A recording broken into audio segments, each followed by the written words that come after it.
नमस्कार, इस खास बुलेटिन में आपका स्वागत है। मैं हूं रुचि शर्मा। बुधवार को एशियाई सुबह के दौरान बिटकॉइन में 62,000 से 63,000 डॉलर्स के बीच उतार चढ़ाव आया, जिससे पिछले हफ्ते की गिरावट से इसकी रिकवरी 57,000 डॉलर्स से नीचे आ गई। सोमवार के लगभग 65,500 डॉलर्स के उच्च स्तर से पीछे हटने के बावजूद ऐसा प्रतीत होता है कि बीटीसी आराम से 60,000 डॉलर्स के स्तर से ऊपर की सीमा में स्थिर हो गई है।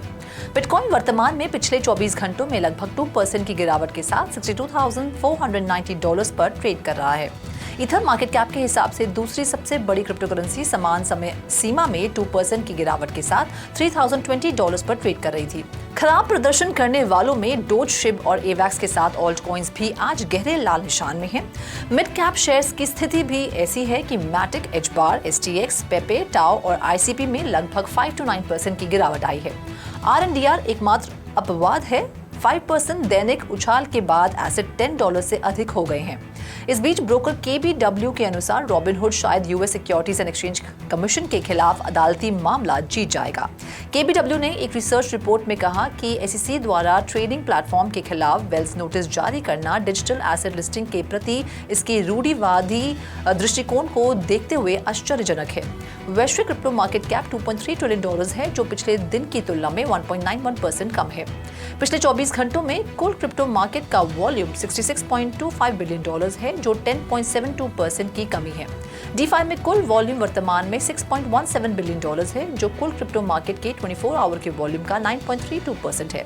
सभी स्टेबल कॉइन का वॉल्यूम अब $60.69 बिलियन है, जो कुल क्रिप्टो मार्केट 24 आवर के वॉल्यूम का 91.6% है। बिटकॉइन का प्रभुत्व वर्तमान में 53.49% है, जो दिन भर में 0.05% की वृद्धि है। भारत का सेंट्रल बैंक डिजिटल करेंसी की ऑफलाइन ट्रांसफर क्षमताओं को प्रभावी ढंग से बढ़ाने के लिए कदम उठाने की तैयारी कर रहा है।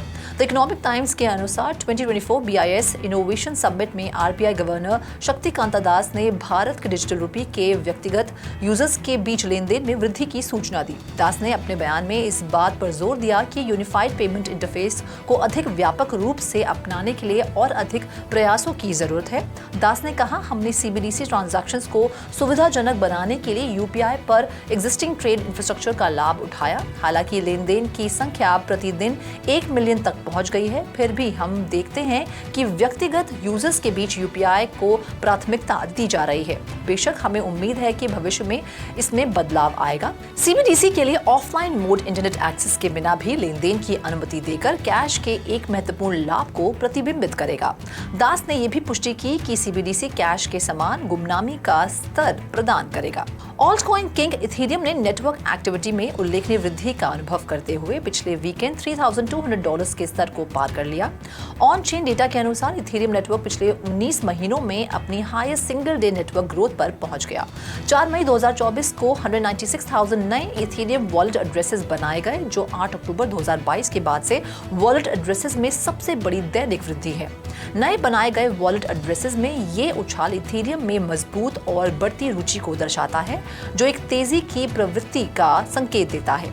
मजबूत नेटवर्क विकास और टेक्निकल एनालिसिस इंडिकेटर्स का कॉम्बिनेशन इथेरियम के लिए एक कंफ्यूज करने वाला सिनेरियो प्रस्तुत करता है। हालांकि कीमत फिलहाल थोड़ी नीचे की ओर दबाव में है। नए वॉलेट एड्रेसेस में वृद्धि और वॉल्यूम में कमी ये संकेत दे सकती है कि छिपी हुई तेजी की संभावना है। इस पॉइंट पर 200 दिवसीय ईएमए स्तर से ऊपर की वृद्धि सीधे एक अपट्रेंड को ट्रिगर कर सकती है। सुई ब्लॉकचेन हाल ही में 41 बिलियन से अधिक दैनिक क्रिप्टो करेंसी लेन देन के साथ सोलाना को पीछे छोड़ते हुए गतिविधि के एक नए पीक पर पहुंच गई है। गतिविधि में यह अचानक वृद्धि सुई इकोसिस्टम की बढ़ती अडॉप्शन का संकेत दे सकती है और सुई टोकन की कीमत में संभावित उछाल का संकेत दे सकती है। सुई ब्लॉकचेन, जो अपनी स्केलेबिलिटी और कम लेन देन शुल्क के लिए जाना जाता है, ने गतिविधि में अभूतपूर्व वृद्धि दर्ज की है।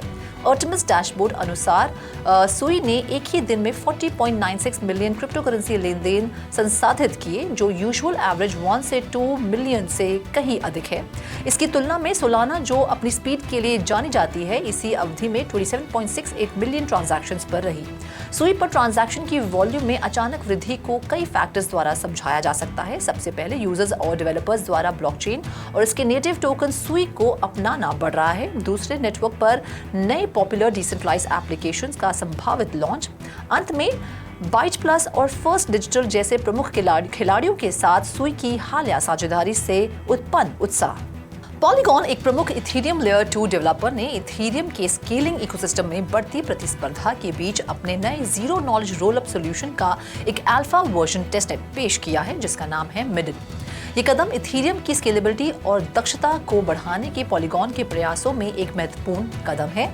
मिडन का लक्ष्य उन्नत क्रिप्टोग्राफी तकनीकों का लाभ उठाकर इथेरियम की कार्यक्षमता का विस्तार करना है। अन्य जीके रोलअप सॉल्यूशंस के समान पॉलीगॉन का मिडन क्रिप्टोग्राफी के एक रूप का उपयोग करता है जो व्यापक नेटवर्क पर अंडरलाइंग डेटा का खुलासा किए बिना डेटा वेरिफिकेशन या प्रूफ को सक्षम बनाता है।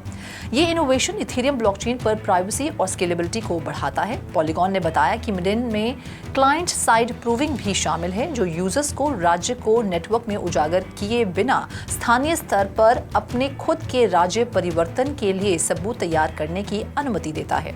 ये दृष्टिकोण प्राइवेसी और स्केलेबिलिटी को बढ़ाते हुए नेटवर्क लोड को कम करने के लिए डिजाइन किया गया है। कोलंबिया और लैटिन अमेरिका के अग्रणी बैंक कोलंबिया ग्रुप ने अपना खुद का क्रिप्टो एक्सचेंज वेनिया लॉन्च करके क्रिप्टो क्षेत्र में प्रवेश किया है। इसके अलावा इसने अपना खुद का स्टेबल कॉइन COPW भी लॉन्च किया है। वेनिया को कोलंबियाई क्रिप्टो एक्सचेंज इंडस्ट्री में बिट्सो और बाइनेंस के प्रभुत्व को समाप्त करने और क्रिप्टो मार्केट में नए लोगों को फाइनेंशियल ग्रुप से जुड़ी उच्च स्तरीय सुरक्षा प्रदान करने के लिए लॉन्च किया गया था। यूरोप के सबसे सफल फुटबॉल क्लब्स में से एक AC मिलान ने एक प्रमुख crypto casino platform TG casino के साथ एक नई साझेदारी की घोषणा की है। ये सहयोग दोनों संस्थानों के लिए एक महत्वपूर्ण माइलस्टोन है, क्योंकि उनका लक्ष्य फुटबॉल प्रशंसकों और TGC टोकन होल्डर्स के लिए अभिनव अनुभव बनाना है। ये साझेदारी AC मिलान को एक नया फैन एंगेजमेंट टूल भी प्रदान करेगी, जिससे क्लब अपने उत्साही समर्थकों को अद्वितीय अनुभव प्रदान कर सकेगा। ये साझेदारी TG कसिनो के गेमफाई क्षेत्र में अग्रणी खिलाड़ी बनने के इरादे को दर्शाती है। क्रिप्टो करेंसी के प्रति अपने रुख में बदलाव को रेखांकित करते हुए एक महत्वपूर्ण कदम में कीनिया ने US आधारित मैराथन डिजिटल को सूचीबद्ध किया है। नैरोबी में हाल ही में AMCHM बिजनेस समिट में राष्ट्रपति विलियम रूटो द्वारा घोषित इस साझेदारी का उद्देश्य कीनिया को क्रिप्टो रेगुलेशन में आगे बढ़ाना और क्रिप्टो माइनिंग की ऊर्जा मांगों को संबोधित करना है। समिट में राष्ट्रपति रूटो ने मैराथन डिजिटल की महत्वपूर्ण भूमिका को रेखांकित किया। कंपनी मजबूत क्रिप्टो करेंसी नियम तैयार करने और माइनिंग के लिए ऊर्जा मांगों का प्रबंधन करने के लिए कीनिया के राष्ट्रीय राजकोष और ऊर्जा मंत्रालय के साथ काम करेगी। कर्तव्यों का ये स्पष्ट निर्धारण साझेदारी की प्रभावशीलता में विश्वास बढ़ाता है। साझेदारी नियामक आवश्यकताओं के साथ नवाचार को संतुलित करते हुए क्रिप्टो पर कीनिया के विकसित रुख को दर्शाती है। जर्मनी का सरकारी स्वामित्व वाला बैंक KfW अपने पहले डिजिटल बॉन्ड के साथ ब्लॉकचेन क्षेत्र में कदम रख रहा है, जो निवेश विकल्पों को बदलने के लिए तैयार है। बॉन्ड के लॉन्च से पहले KfW ने कई हफ्तों के प्रारंभिक चरण के दौरान यूरोपीय संस्थागत निवेशकों के साथ चर्चा में शामिल होने की योजना बनाई है। डीजी बैंक ग्रुप की निवेश शाखा यूनियन इन्वेस्टमेंट को एक एंकर इन्वेस्टर माना जाता है। नए दृष्टिकोण के बावजूद KfW कथित तौर पर गर्मी के महीनों में लेनदेन के पूरा होने के साथ बॉन्ड के लिए पारंपरिक भुगतान प्रक्रियाओं को बनाए रखेगा। ये स्पष्ट नहीं है कि बैंक डिजिटलीकरण के लिए सार्वजनिक ब्लॉकचेन नेटवर्क का उपयोग करने की योजना बना रहा है या अपने निजी समाधान पर काम कर रहा है। कहा जाता है कि DZ bank, Deutsche bank, LBBW और Bankhaus Metzler joint book runners के रूप में कार्य करेंगे, जबकि German fintech firm Cashlink Technologies crypto securities registrar के रूप में काम करेगी। दिसंबर 2025 में एक्सपेक्टेड मैच्योरिटी डेट वाले बॉन्ड का न्यूनतम आकार 100 मिलियन यूरोस होगा। स्विस बिटकॉइन पे ने पूर्व की रिस्क मैनेजमेंट स्ट्रैटेजी में सुधार करने और ऑनबोर्डिंग प्रक्रियाओं को सुव्यवस्थित करने के लिए लुथियाना स्थित रेगटेक कंपनी आइडेंटिफाई के साथ साझेदारी की है। आइडेंटिफाई के KYC और KYB सॉल्यूशन को एकीकृत करके स्विस बिटकॉइन पे का लक्ष्य अपनी जोखिम प्रबंधन रणनीति को बढ़ाना और ग्राहक और भागीदार कंपनी की ऑनबोर्डिंग प्रक्रियाओं को सुव्यवस्थित करना है। स्विस बिटकॉइन पे फिजिकल और ऑनलाइन दोनों बिजनेसेस को कम सेटअप समय से लाभ उठाते हुए आसानी से बिटकॉइन भुगतान स्वीकार करने में सक्षम बनाने पर केंद्रित है। आइडेंटिफाई के साथ सहयोग स्विस बिटकॉइन पे के शेल कंपनियों के साथ जुड़ने के जोखिम को कम करने के प्रयासों के संदर्भ में आता है, जो टैक्स एवेशन और मनी लॉन्ड्रिंग जैसी अवैध गतिविधियों के लिए गुमनामी का फायदा उठाते हैं। इस खास बुलेटिन में फिलहाल इतना ही। आप देखते रहिए 3.TV और ज्यादा जानकारी और स्टोरीज के लिए लॉग ऑन करें हमारी वेबसाइट www.3opacv.io पर या फिर QR कोड को स्कैन करें।